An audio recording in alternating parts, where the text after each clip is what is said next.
Since retiring from playing football and stepping into the media world, it's fascinated me how little people really get to know their footballing heroes, both past and present. Football has put up a barrier that stops the general public from seeing the real them. I've decided to make it my mission to try and break down those barriers, give some insight into the personalities of these athletes that's rarely ever seen. Where better to start than on the outskirts of Reading? No man has ever represented Wales more times. It's time to get to know Chris Gunter. In the blink of an eye, you go from a young player to a senior player.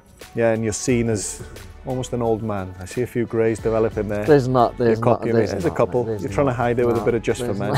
You know, just be natural. Let it happen, mate. There's no greys, mate. But Big Nev's been looking on for a little while. my aim was to get past Owain Tudur Jones. I'm 7.